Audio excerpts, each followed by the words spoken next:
Ní gbogbo ibi tí ẹ ti mọ̀ wá káàkiri àgbáyé, gẹ́gẹ́ bí ẹ ti mọ̀ pé Yorùbá ló láṣà, àwa la sì ní èdè. A wà pẹ̀lú olórí ọba onípápá ti ìlú Pápá ní ìpínlẹ̀ Ògùn. Olórí, ẹ ṣàpèjúwe ara yín fáwọn tó ń wò wá. Orúkọ mi ni Olórí Bùkọ́lá Jimoh, ayaba onípápá ìlú Pápá láǹtó ní ìpínlẹ̀ Ògùn. nípínlẹ̀ Ògùn. Olórí, ìgbà tá a débí, a rí tẹ́ ẹ kó owó ẹyọ sínú irun yín. Ní ẹnujọ́ mẹ́ta ni a dẹ̀ ń gbọ́ pé àwọn kan máa sọ pé kí ló ń jẹ́ ṣẹ̀ṣe kínní kan níbi tí Christianity and Islamic kínní wà kínní kan. Ẹ jọ̀ọ́ mà, gẹ́gẹ́ bí aya #1 ní Pápá, aya kábíyèsí ọba Pápá, ojú wo lẹ fi wo ìṣẹ̀ṣe sí ẹ̀sìn àyálò? Mo fẹ́ kẹ́ yànnàná ẹ̀ fún wa. Àkọ́kọ́ ìṣẹ̀ṣe làgbà, mo tún repeat ìṣẹ̀ṣe owó làgbà. Mi ò lè sọ wípé although mi ò really understand because ẹni tí ó bá fẹ́ ọba kò lẹ́sìn rárá. Mo dẹ̀ tún wá dúpẹ́ pé mo tún wá bára mi ní ìṣẹ̀ṣe. Ó ṣe pé mo kọ̀ sọ pé ìṣẹ̀ṣe yìí ó wù mí ṣe, mo fẹ́ sáré wọ̀ ìṣẹ̀ṣe yìí, mo ṣe kinní kan, mo fẹ́ ìkan kan ló gbé mi dé ibi ìṣẹ̀ṣe. Ṣé ẹ lè sọ fún wa mọ̀? Mo lè fi style sọ fún yín díẹ̀ torí pé mo ti sọ nínú BBC News. Ìṣẹ̀ṣe mi Ògún ló gbé mi wọnú ìṣẹ̀ṣe. Celestial ni mí, but ẹ mọ̀ pé kọ́nà ṣàánú wa, téèyàn bá ti débi tí ó ń lọ kò ní ṣe kí ni, kò ní dúró. Mi ò sọ ẹ̀sà àyálò, mi ò ní kò dá bí mo ṣe wà yìí. Téèyàn bá invite mi sí church, I will go. Téèyàn bá invite mi sí mosque, I will go. Torí pé ẹyọ kan náà ẹyọ kan là ń sìn, but bó ní kálukú ṣe gba Ọlọ́run ẹ̀gbọ́ ló ṣe kí ni, ló yàtọ̀. So I did not discriminate. So torí mo lè kúrò ní sẹ̀lẹ̀ kí bọ́sì kankan. So ìrírí ayé ojú rí tó ni. So mi ò sọ pé ìṣẹ̀ṣe kan náà ṣe bíbá ìmú fẹ́. Tọ́kọ mi gan bá ń ṣe àwọn ọdún ìṣẹ̀ṣe, ẹ tó bá mọ̀ mí dáadáa, mi ò ń bọ̀tà. Mo mọ̀ pé what is this, kí ló ń ṣe yìí? Kọ́ tó fọ̀, mo lè bọ́ ọkọ mi jà pé mo fẹ́ lọ church o, mo fẹ́ forí balẹ̀ ní o, ẹ wọ̀ pé sẹ̀lẹ̀ ni mí o, akọrin no. But ìgbà tí pè yẹn dé, mo gbà tọwọ́, mo gbà tẹsẹ̀ o. Ṣé ó túmọ̀ sí pé a lè pè yín náà ní, ẹ mọ̀ pé wòlíì oríṣiríṣi ló wà, ṣé a lè pè yín ní wòlíì ní ìlànà ìṣẹ̀ṣe? Ṣé ẹ lè pè mí ní wòlíì ṣá? Mi ò really understand bóyá wọ́n máa sọ wòlíì ní ìṣẹ̀ṣe because ọ̀pọ̀ oníkálukú ní bí wọ́n ṣe máa ń pè. Bóyá àwọn pásítọ̀ ni ó ní bó ṣe máa ń pe àwọn tó ríran lọ́dọ̀ wọn. So àwọn ọ̀sẹ̀lẹ̀ náà ó ní bó ṣe máa ń pe. So àwọn Ọlọ́ṣun, èmi máa ń believe pé instead of wòlíì, ẹlòmíì tó bá ti aṣọ obìnrin, wọ́n máa ń pè wọ́n ní yèyé. Òun ló máa ń sọ pé oore yèyé o, ẹlòmíì máa ní oore yèyé kíní, ẹ understand, yèyé lè mí mọ̀ tó máa ń pè wọ́n, but mi ò tí ì rí níbi ìṣẹ̀ṣe tó máa ní wòlíì. Bíi pé ṣẹ́yìn náà ti ń ríran ní ìlànà yèyé Ọ̀ṣun. Adúpẹ́ fún Olódùmarè. Adúpẹ́ pé àwọn tó mọ̀ mí díẹ̀ tó bá wo fídíò yìí tó mọ̀ mí tí ó dẹ̀ ń wá sọ́dọ̀ mi, ó lè testify díẹ̀. Ẹ mọ̀ pé èèyàn gbọ́dọ̀ gbé rẹ̀ ga, ẹ mọ̀ pé bébì ni mi, àwọn àṣẹ̀dé ni. But mo dúpẹ́ lọ́wọ́ Ọlọ́run, mo dúpẹ́ lọ́wọ́ Olódùmarè pé bí mo ṣe ń tu ó ń tú, bí mo ṣe ń dè ó ń dè. Adúpẹ́. Ó túmọ̀ sí pé sí ń dáhùn èèyàn lóhùn. Like that. But bí àwọn tó súnmọ́ mi, Pasuma, bóyá bí àwọn ọ̀rẹ́ mi tó súnmọ́ mi tó understand me better. Because ìgbà tí mo wà ní tí mo ṣe ṣẹlẹ̀ tí mo wà nínú ṣẹlẹ̀ náà, wòlíì ni mí. So ẹ tó bá wo, I'm a senior Cape prophetess. So the thing is there already. The gift is there already. The talented is there already. I don't know, maybe I get got to some gift yet in one bed láti lẹ̀. So kò ṣe wípé bóyá, so the gift is there already. So fúnra mi mọ̀ pé kàn gbénú mi kó tó wá dé pé ìṣẹ̀ṣe àbínú ìṣẹ̀ṣe. Ẹ tó bá dẹ̀ pé ní wòlíì ní sẹ́lẹ̀, gbogbo yóò jẹ́ kẹ́tì understand pé àríran ni, alálàá ni. So kàṣẹ tí wọ́n wá sọ ìṣẹ̀ṣe. Iṣẹ́ Ọlọ́run pọ̀. Olórí, bọ́rọ̀ ṣe jẹ́ iṣẹ́ yìí, ò rò pé ó yẹ kẹ́ wá lọ kọ́ iṣẹ́ yẹn dáadáa níbòmí. Iṣẹ́ Ọ̀ṣun ẹ mọ̀ pé nsìn ẹ ti di ọlọ́ṣun báyìí. Ọlọ́ṣun tẹ̀lé di yẹn ó dàbí pé talent látọ̀dọ̀ Ọlọ́run Olódùmarè ni. Mo èmi wò pé ṣé ẹ rò pé kẹtù lọ fojú sí lọ́dọ̀ àwọn àgbààgbà yèyé ọlọ́ṣun. nǹkan tó ṣẹlẹ̀ wípé mo ṣe fẹ́ sọ mo fojú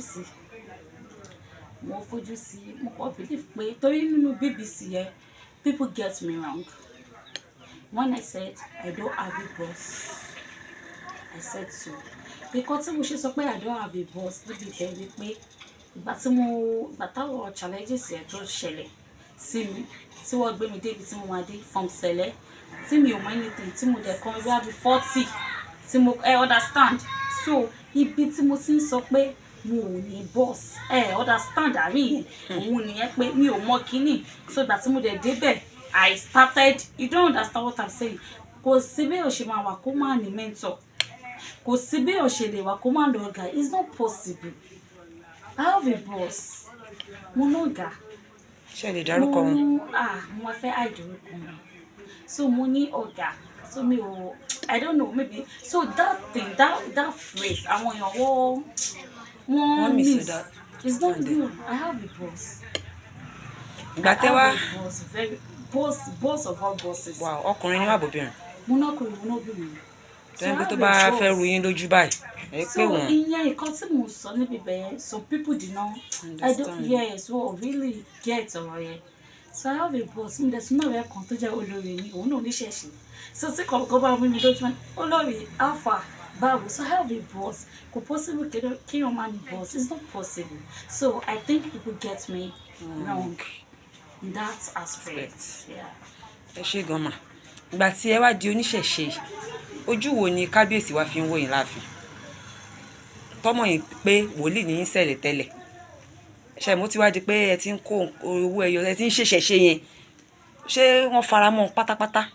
wọn pọ̀ bó o lẹ́sìn sí wọ́n fara mọ́ kábíyèsí ò lẹ́sìn sí wọ́n fara mọ́ ṣe àpá àwọn náà lọ́kọ̀ oṣù àwọn lọ́kọ̀ àjẹ́ àwọn lọ́kọ̀ ẹ̀mí rẹ̀ sí wọ́n fara mọ́. ọkọ ọmọ mi ló lórí wa yìí o olórin jẹ́ lè sọ bẹ́yìn àti kábíyèsí ṣe pàdé fún wa. ẹ ṣe jẹ́ ká bóyá next time. ẹ fẹ́ sọ fún wa afẹ́kẹ́ gba àwọn obìnrin tó ń pé bóyá tó bá ti wà nípò ọlá wọn ò ní ṣiṣẹ́ bóyá kinní kan wọn ò ní akànṣe àjókòó rẹpẹtẹ tẹ́ńpọ́n believe pé ọkọ àwọn ló yẹ kó máa gbogbo responsibility ilé ọrùn ọkọ ló yẹ kó wà ẹ̀yin gẹ́gẹ́ bí olórí láàfin kábíyèsí ọba onípápá ǹjẹ́ lè gba àwọn obìnrin nímọ̀ràn lórí ọ̀rọ̀ tí mo sọ yìí mà. ṣe rí nípa pé àwọn obìnrin ò ṣiṣẹ́ àwọn ọ̀pọ̀ mi ṣe wáyé àwọn tó bá wù mí ní ẹ̀wọ̀n bí láìfà bí kínní kan so gbogbo àwọn tó bá wù mí tó mọ̀ mí dáadáa wọ́n máa understand I am a qualified nurse to the call I went to stop nurse in Ijebu-Ode so ìgbà tí wọ́n fẹ́ ọkọ mi mo yarí pé mo fẹ́ ṣiṣẹ́ mo fẹ́ ṣe ìgbà kan wọ́n gbà from then I'm also a skin care therapist mo tún wò pé mo ṣáà ibi bí àwọn tù mo fẹ́ try láti ní ìkan tí mo ń ṣe but ẹlòmíì wà tó jẹ́ pé ọkọ ẹ̀ wà capable láti sọ pé ìyàwó mi ò fẹ́ òṣìṣẹ́ kó ṣe pé gbogbo obìnrin lọ lẹ́rọ tí understand but nínú àwọn ọkùnrin yẹn tó wá wà tá tó bá sọ bẹ́ẹ̀ nínú 100% or 30% ni so mi ò lè gba obìnrin ní ìyànjú pé kó má ṣiṣẹ́ torí èmi tí mo fẹ́ kábíyèsí yìí gan mo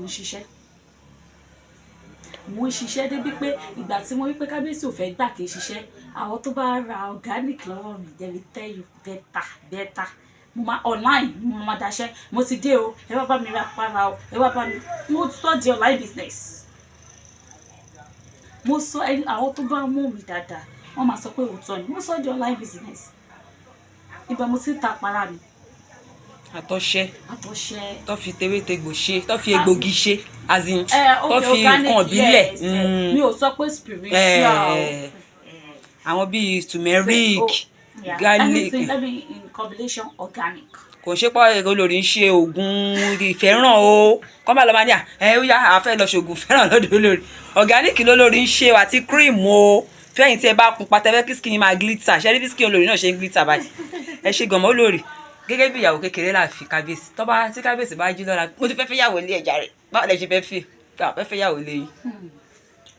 tí kábíyèsí bá fẹ́ yàwó ilé mi is well accepted torí pé irú àwa yìí gbọdọ̀ sọ̀rọ̀ torí tí irú àwa yìí tá bá fẹ́ jà àmọ́ àwọn àgbààgbà kan tó máa dìde pé bó ṣe máa rí nìyẹn ṣèbí wọn náà bá yọ mi ìwọ tó o bá ti fẹ́ ọkọ ẹ láti lè tó bá jẹ́ kọ́lọ́kọ́ ló fẹ́ so expect more expect pé anything ka ọkọ at any fucking time. àwọn obìnrin tó máa wá gbóná ra tó dẹ̀ yẹn pa àwọn kan ní first try tó máa tún máa gbóná ra yẹn kọ́ ṣiṣẹ́ ní ìmọ̀ràn tó fẹ́ gbà wọ́n. mi ò lè parọ́ fún yín kí kémi náà tó di báyìí I've passed through something pé normal mi ò lè tó bá yá mo lè fẹ́ sọ pé gbogbo àwọn tó bá lọ ṣe ìyàwó kejì ìyàwó kẹta ìyàwó kẹrin gbogbo wọn ẹ̀ tẹ́ bá wà dí wọn ló máa ní ìdùnnú rẹ̀ mi lè fẹ́ sọ because I'm a living testimony. báwo lẹ ṣe ń ṣe ojúṣe yín gẹ́gẹ́ bí ìyàwó ilé gẹ́gẹ́ bí business woman gẹ́gẹ́ bí oníṣẹ̀ṣe tí kò dé díkan lára. ọkàn mi jẹ́ ẹ̀dá kan tí kò ní mi lára wọn ò ní mi lára fún a second wọn ò ní mi lára nǹkan tó bá fọkọ mi ló máa jẹ